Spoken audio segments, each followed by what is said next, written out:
ಶ್ರೀ ಶೃಂಗನಾಥೇಶ್ವರ ಚಾನಲ್ಗೆ ಸ್ವಾಗತ. ಭಗವದ್ಗೀತೆ ಅರ್ಜುನನ ವಿಷಾದ ಯೋಗ ಶ್ಲೋಕ 15. ಪಾಂಚಜನ್ಯಂ ಋಷಿಕೇಶೋ ದೇವದತ್ತಂ ಧನಂಜಯಃ ಪೌಂಡ್ರ ದದ್ಮಂ ಮಹಾಶಂಖಂ ಭೀಮಕರ್ಮ ರುಕೋದರ. ಶ್ರೀಕೃಷ್ಣನು ಪಾಂಚಜನ್ಯವನ್ನು, ಅರ್ಜುನನು ದೇವದತ್ತವನ್ನು, ಪೌಂಡ್ರ ಎನ್ನುವ ಮಹಾಶಂಖವನ್ನು ಭೀಮನು ಊದಿದನು.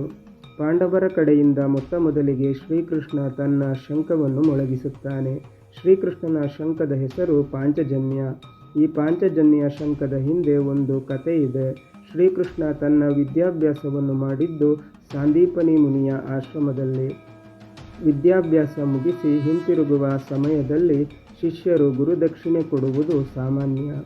ಇಲ್ಲಿ ಕೃಷ್ಣ ತನ್ನ ಗುರುವಿಗೆ ಕೊಟ್ಟ ಗುರುದಕ್ಷಿಣೆ ಬಹಳ ವಿಶಿಷ್ಟವಾದುದು. ಪಾಂಚಜನ ಎನ್ನುವ ಅಸುರ ಸಾಂದೀಪನಿ ಮುನಿಯ ಪುತ್ರನನ್ನು ಕೊಂದಿದ್ದ. ತನ್ನ ವಿದ್ಯಾಭ್ಯಾಸ ಮುಗಿದು ಹಿಂದಿರುಗುವ ಸಮಯದಲ್ಲಿ ಕೃಷ್ಣ ಗುರು ದಂಪತಿಗಳಿಗೆ ಗುರುದಕ್ಷಿಣೆಯಾಗಿ ಅವರ ಪುತ್ರನನ್ನೇ ಮರಳಿಸಿದ. ಆ ಪಾಂಚಜನ ಎನ್ನುವ ರಾಕ್ಷಸನಿದ್ದ ಶಂಖವೇ ಪಾಂಚಜನ್ಯ. ಪಾಂಚಜನ್ಯ ಅಸುರ ಸಂಹಾರಕ ಹಾಗೂ ಜ್ಞಾನಾನಂದದ ಸಂಕೇತ. ಕೃಷ್ಣನ ಶಂಖನಾದದ ಬೆನ್ನಿಗೆ ಅರ್ಜುನ ತನ್ನ ದೇವದತ್ತ ಎನ್ನುವ ಶಂಖವನ್ನು ಊದಿದ. ವಾನಪ್ರಸ್ಥ ಕಾಲದಲ್ಲಿ ಅಸುರರ ವಿರುದ್ಧ ಹೋರಾಡಿದ್ದಕ್ಕಾಗಿ ಅರ್ಜುನನಿಗೆ ಇಂದ್ರ ದೇವಲೋಕದಲ್ಲಿ ವಿಶಿಷ್ಟವಾದ ಕಿರೀಟವನ್ನು ತೊಡಿಸಿ ಈ ಶಂಖವನ್ನು ಉಡುಗೊರೆಯಾಗಿ ಕೊಟ್ಟಿದ್ದ.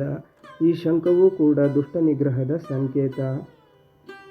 ಅರ್ಜುನನ ಶಂಖನಾದದ ನಂತರ ರುಕೋದರನಾದ ಭೀಮನು ಪೌಂಡ್ರ ಎನ್ನುವ ಮಹಾಶಂಖವನ್ನು ಊದಿದನು. ಇಲ್ಲಿ ಭೀಮನನ್ನು ರುಕೋದರ ಎಂದು ಸಂಬೋಧಿಸಿದ್ದಾರೆ. ರುಕೋದರ ಎಂದರೆ ಇಡೀ ವಿಶ್ವವನ್ನು ಸುಡಬಲ್ಲ ಅಗ್ನಿಯನ್ನು ಉದರದಲ್ಲಿ ಧರಿಸಿದವನು ಎಂದರ್ಥ. ಭೀಮ ಎಂತಹ ಪರಾಕ್ರಮಶಾಲಿ ಎನ್ನುವುದನ್ನು ಇಲ್ಲಿ ಈ ರೀತಿ ವ್ಯಕ್ತಪಡಿಸಿದ್ದಾರೆ. ಈ ಶ್ಲೋಕದಲ್ಲಿ ಶ್ರೀಕೃಷ್ಣನನ್ನು ಋಷಿಕೇಶ ಎಂದು ಸಂಬೋಧಿಸಿದ್ದಾರೆ. ಋಷಿಕೇಶ ಎಂದರೆ ಋಷಿಕಗಳಿಗೆ ಈಶ. ಇಲ್ಲಿ ಋಷಿಕ ಎಂದರೆ ಇಂದ್ರಿಯಗಳು. ಆತ ಇಂದ್ರಿಯಗಳ ಸ್ವಾಮಿ. ನಮಗೆ ಪ್ರತಿಯೊಂದು ಇಂದ್ರಿಯಗಳನ್ನು ದಯಪಾಲಿಸಿ ಅದರಲ್ಲಿ ನಿಂತು ನಡೆಸುವವನು ಋಷಿಕಗಳ ಈಶನಾದ ಋಷಿಕೇಶ. ಕೇಶ ಅನ್ನುವ ಶಬ್ದಕ್ಕೆ ಸೂರ್ಯ ಕಿರಣ ಎನ್ನುವ ಅರ್ಥವಿದೆ. ಸೂರ್ಯನ ಕಿರಣದಲ್ಲಿ 7 ಬಣ್ಣವಿದೆ. ಈ 7 ವರ್ಣದಲ್ಲಿ ತುಂಬಿ ಬದುಕಿಗೆ ಹರ್ಷವನ್ನು ಕೊಡತಕ್ಕಂತಹ ಭಗವಂತ ಋಷಿಕೇಶ. ಶ್ಲೋಕ 16. ಅನಂತ ವಿಜಯಂ ರಾಜ ಕುಂತಿಪುತ್ರೋ ಯುಧಿಷ್ಠಿರ ನಕುಲ ಸಹದೇವಶ್ಚ ಸುಘೋಷ ಮಣಿಪುಷ್ಪಕೌ. ನಕುಲ ಸಹದೇವ ಆ ಸುಘೋಷ ಮಣಿಪುಷ್ಪಕೌ ಕುಂತಿಪುತ್ರನಾದ ರಾಜ ಯುಧಿಷ್ಠಿರ ಅನಂತ ವಿಜಯವನ್ನು, ನಕುಲ ಸಹದೇವರು ಸುಘೋಷ ಮತ್ತು ಮಣಿಪುಷ್ಪವೆಂಬ ಶಂಖವನ್ನು ಊದಿದರು. ಭೀಮನ ನಂತರ ಕುಂತಿಯ ಹಿರಿಯ ಮಗ ದೊರೆ ಯುಧಿಷ್ಠಿರ ಧರ್ಮ ಮತ್ತು ವಿಜಯದ ಸಂಕೇತವಾದ ಅನಂತ ವಿಜಯ ಎನ್ನುವ ಶಂಖವನ್ನು ಊದಿದನು. ನಕುಲ ಹಾಗೂ ಸಹದೇವರು ಸುಘೋಷ ಮತ್ತು ಮಣಿಪುಷ್ಪವೆಂಬ ಶಂಖವನ್ನು ಕ್ರಮಬದ್ಧವಾಗಿ ಮೊಳಗಿಸಿದರು. ಮಹಾಭಾರತದಲ್ಲಿ ಬೇರೆ ಯಾವ ರಾಜರ ಶಂಖದ ಹೆಸರಿನ ಬಗ್ಗೆ ಉಲ್ಲೇಖ ಇಲ್ಲ. ಎಲ್ಲಿಯೂ ಬೇರೆ ಶಂಖದ ಹೆಸರು ಕೇಳಿಲ್ಲ. ಪಾಂಡವರ 5 ಶಂಖಗಳ ಹೆಸರನ್ನು ಭಗವದ್ಗೀತೆಯಲ್ಲಿ ಮಾತ್ರ ಕಾಣಬಹುದು.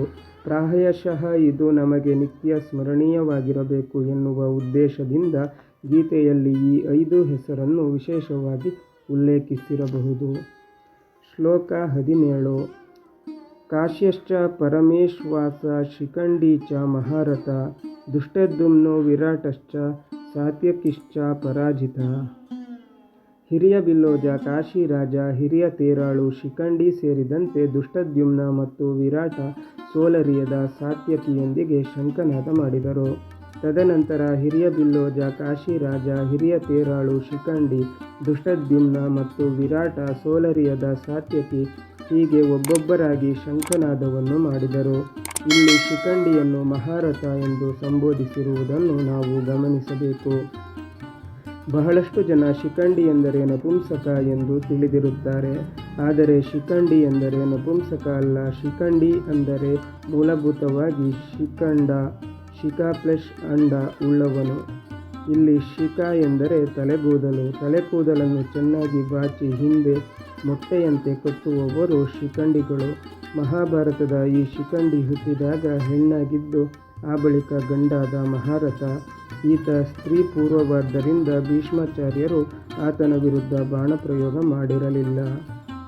ಸ್ನೇಹಿತರೆ, ಬಂಧು ಮಿತ್ರರೇ, ಭಗವದ್ಗೀತೆ ಮುಂದುವರಿಯುತ್ತದೆ. ಅಲ್ಲಿಯ ತನಕ ನಮ್ಮ ಚಾನಲನ್ನು ನೋಡ್ತಾ ಇರಿ, ಶೇರ್ ಮಾಡಿ, ಸಬ್ಸ್ಕ್ರೈಬ್ ಮಾಡಿ, ಲೈಕ್ ಕಮೆಂಟ್ ಮಾಡಿ, ಹಾಗೆ ಸಪೋರ್ಟ್ ಮಾಡಿ.